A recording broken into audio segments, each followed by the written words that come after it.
Listen to me. God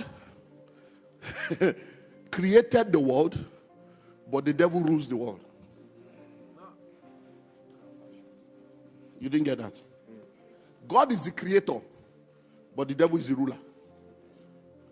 Every one of us were born and ruled by the enemy, and that's why we have to be saved and come out from among them and be separate.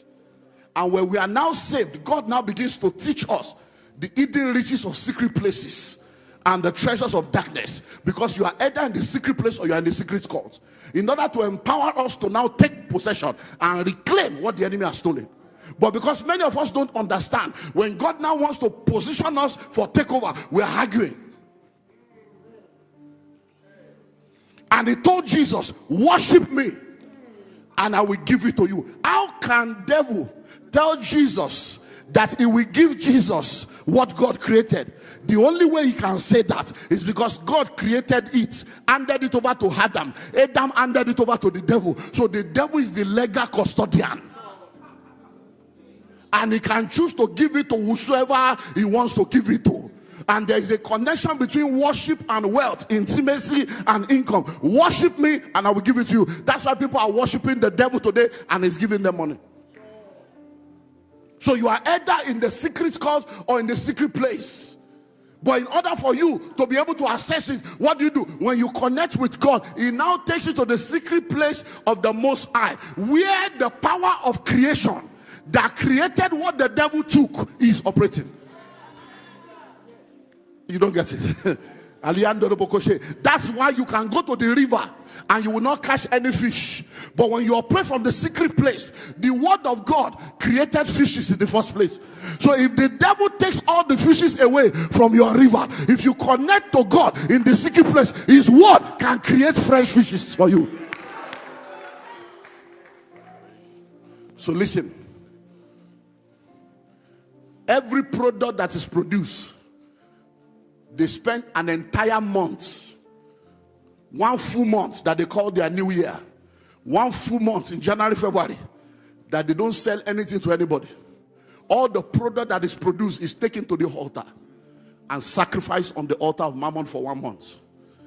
After they sacrifice this for 1 month, they will now release catalogs to people all over the world to place order. So by the time you are placing order for your 30 feet container, 20 feet container, 40 feet container, that thing you are ordering for is dedicated product to Mammon. And now you are claiming you are a Christian. So God, knowing how it works, now says, if you are bringing something for the first time, bring the first as the first fruit. Bring the first fruit to the priest upon my altar, so that the priest upon my altar will receive your first fruit and sacrifice the entire container to me and cancel every contrary dedication. But because you don't understand, you argue with first fruit, you bring in your container, and then because Mammon controls the soul of money, he uses market forces to fight you. And then you bring in the container, and what you are supposed to make profit on, nobody's buying. Your loan is going. Somebody else now brings the same product and sells 50% of what you are selling. At the end of the day, you lose. Why? Simply because you did not understand the power of the gods. When he tells you bring the tithes, it's because everything that God has for always becomes a point of contention. Hello? Have you noticed that you can go a whole day, my brother, a whole day without eating, and you will not be hungry? But once we declare fasting, hunger wakes you up by 8 a.m. The problem is not the food. The very minute God says don't eat, it's no more food. It has become a spiritual matter. That's why you are now hungry at 8 a.m. Because at that point, it's not about the food. It's about the fact that there is a contention for your soul. Mammon is at work. Listen to me. All of you that are arguing with her, you are not a bad person. You are just ignorant. You are not bad. You are just deceived. You are not bad. You just lack understanding. You know why? If you get 100,000 now, how much is tithe? True. 10,000 will be your problem. No. You can give 10,000 to help people. You can use 10,000 to go and watch movie. You can use 10,000 to take shawarma and gist. You can use 10,000 to fix eyelashes and fix nails. It's not the 10,000 that is the problem. You can use the 10,000 in saloon, 10,000 is nothing. In the cinema hall, 10,000 is nothing. When you are using it to eat in restaurant, 10,000 is nothing. But the day they now say tithes, put that 10,000 in an envelope, the 10,000 suddenly becomes, if I give 10,000, what will happen? It's no more the money, it's a mammon. It's a mammon matter. So many of you that are arguing, you are just deceived. So God said, go tell my people, it's time to break free from mammon. Listen to me. The spirit of the addiction provides for the addiction. Whatever you are addicted to provides for you. So, Pastor, what are you talking about? It's simple now.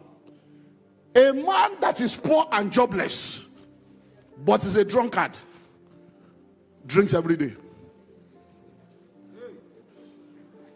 He can leave home in the morning without money and come back at night drunk. Why? The spirit of the addiction will provide for him. He will go to beer parlor by faith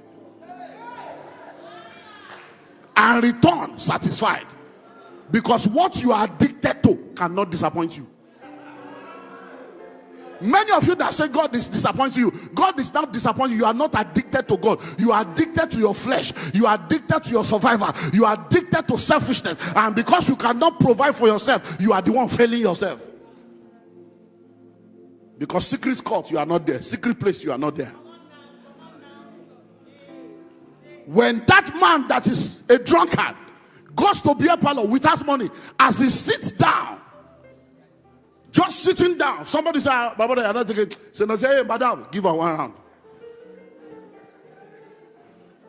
He'll be drinking that one, they'll be gisting. He said, "My brother, I like you. I know, no problem. That's my wife now, useless woman. Oh yeah, bring another bottle." Before you know it, the man will take 8 bottles, get home drunk, to go and slap his wife and molest his daughter. The next day we go again. And the woman is confused. He said, "You don't have money." "Oh, you have his money to drink." He doesn't have money to drink. He has devotion to drink.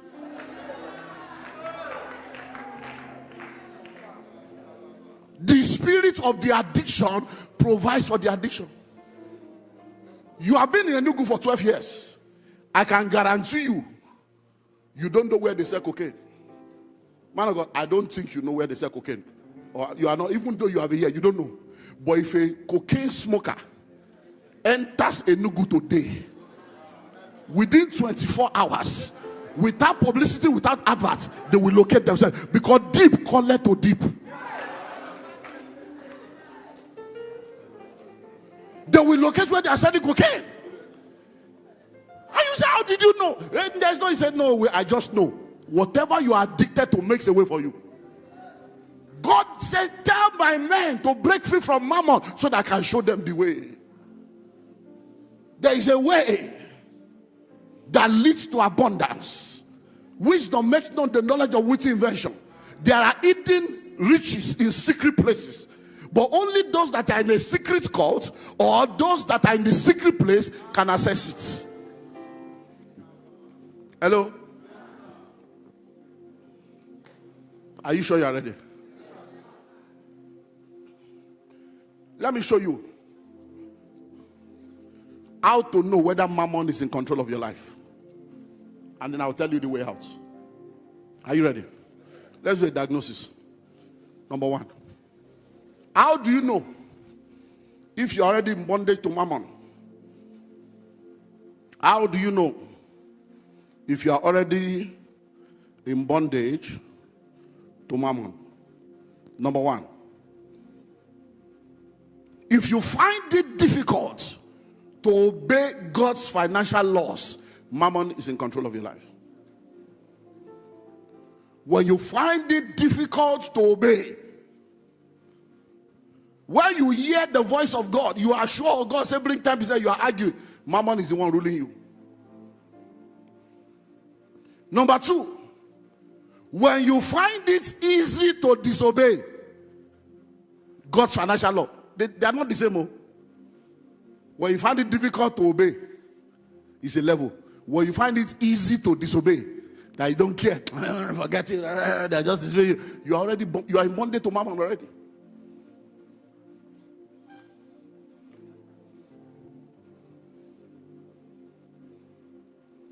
If you are okay with cutting corners just to make money, Mammon is in control of your life.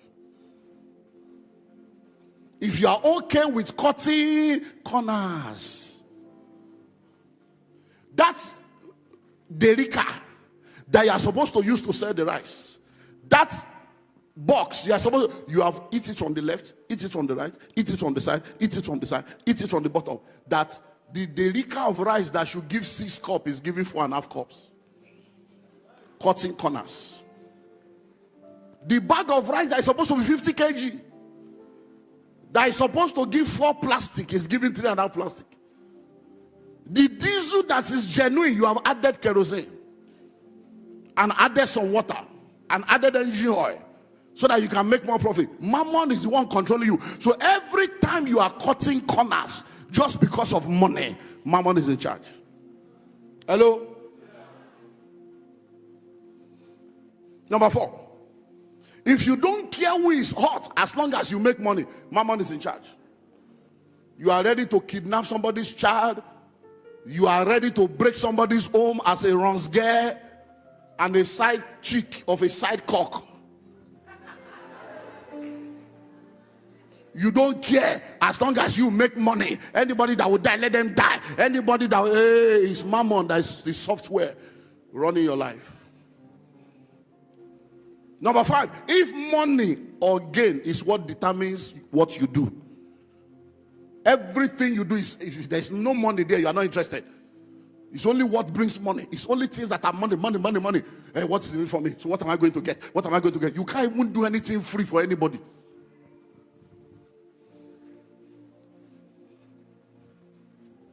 You can't do anything free for anybody.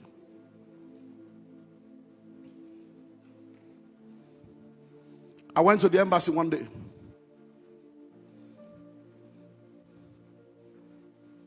Years ago. And because of that particular embassy, that street, you don't know where to park. They keep changing, car park changing. So I got to the place. I went down to ask a guy a question. So as I was winding down, oh guys, you can't park here. Oh guys, you can't park here. I said, oh my brother, relax, no problem. I just want to find out, where can I park in this area? That where do they park? Because I know there are some places you can park and pay. He said, I don't know. I said, but I thought you work here. He said, yeah, I work in that time, but that's the only thing I don't. I don't know anything.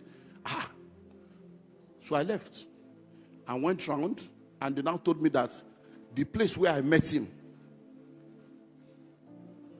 is a car park. So I went back to I turned around, circle, went back to the place. And now, stood there and sat there on it. One guy now came. He was still standing looking at me. He was standing. So the guy now came. So I said, sorry, they say I can park here. He said, yeah, I just enter. He said, you pay. I said, so this is a car park? He said, yes. So I said, my brother, please, can I see you? Please come. So I asked him a question.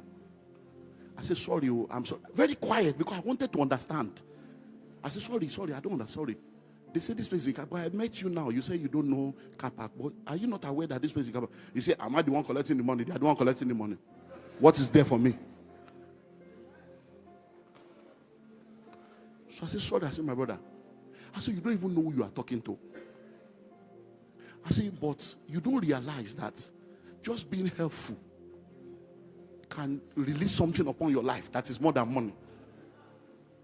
I say, if I tell you now that I'm a witch and I can kill your family within the next 7 hours, you'll be shaking. I said, but I'm greater than a witch. I can put something on you now and your destiny will never remain the same. At that point, he was looking at me like this. I said, because you are a young man. Your journey is still very far. What will you call? Oh, you can park there, sir. That's all. By the time I enter, I might be inspired to say thank you, my brother, and still drop something for you. But because your thinking is, since I'm not making money there, I'm not interested. I said, don't do that. It's not okay.